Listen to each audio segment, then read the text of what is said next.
Hey guys, so I'm gonna talk about the military and how it was for me and some things that you should know as a single mother getting in. So I joined the military just at a point in my life where I was still trying to find myself, still trying to figure out what I wanted to do, things like that.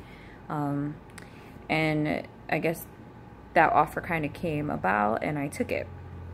When you take that type of offer, I would say be aware of everything that you're gonna get.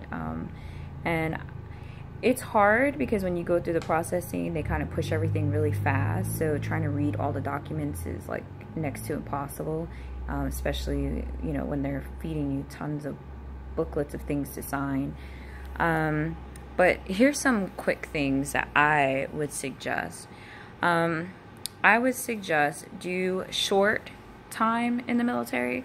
So they'll have like 2 years, 4 years, 6 years. I ended up doing 6 years and 2 inactive. So it's like a total of 8 years. The 2 inactive is basically that you're on call.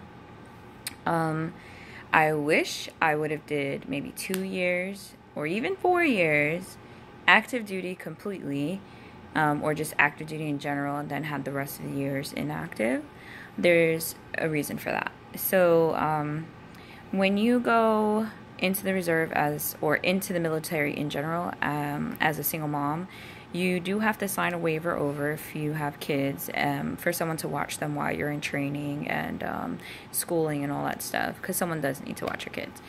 The thing about that you have to take into consideration is that you're going to be gone from your kids for so long, anywhere from the 6 months, depending on your training. It could be 6 months, a year. If you're reservist, it's the 6 months. If you're active, it might be longer. Your kids at some point can come with you, of course. The other thing that I would suggest is, again, go active. I went reserve, and it's hard. Like, there's a point in which you're active and you get into this consistent routine. It just becomes easier over time. And then also a lot of things are paid for. The problem with going reserve is you literally get no benefits. None.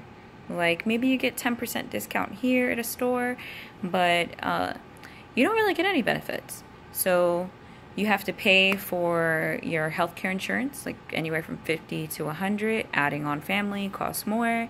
Gyms don't consider you active duty, so they don't give you the discounts or the free gym memberships. You have to maintain civilian life, which is basically what everyone else does. You have to go to work 9 to 5, overtime work just to support yourself, and then on the weekend you have to keep up with being able to shoot physically and fit, keeping up with your classes, keeping up with whatever new stuff that they have going on, keeping up with the new training. And that's hard. It literally is like living a double life. So if you feel like living a double life and want to put yourself through all that time, then please do. But I feel like going full time is probably better, because you don't have to live a double life. It is what it is. You're working, you're doing your 9 to 5, you're off when you're off. Maybe not right now, but at least back then when things kind of died down, I would say go active if you're choosing or deciding to go in. Another thing that I found out as a reservist is the DD-214. So there's different reviews on this. Some people say as a reservist you get the DD-214 when you finish basic, and then afterwards you get a certificate of release after all the years that you did, which to me is a bunch of bull crap. So basically you do all these years and you get one DD-214 only consisting of the time frame you was in basic. However, you did go maybe for training for a month, maybe for the weekend, maybe even longer. I was on orders for 29 days here, 29 days there, and none of that was actually recorded. So lesson learned is keep up with your stuff and your documents. If you're going to go reserve, I wish the best luck for you. It is a tough, tough life trying to be reserve and a civilian and a mother and everything else. If you guys have any other questions or have questions in general, put them at the bottom. I will take a look at them and see what I can answer in my other videos. There is a lot of stuff to learn about the military, the ins, the outs, things that people don't tell you because they just don't.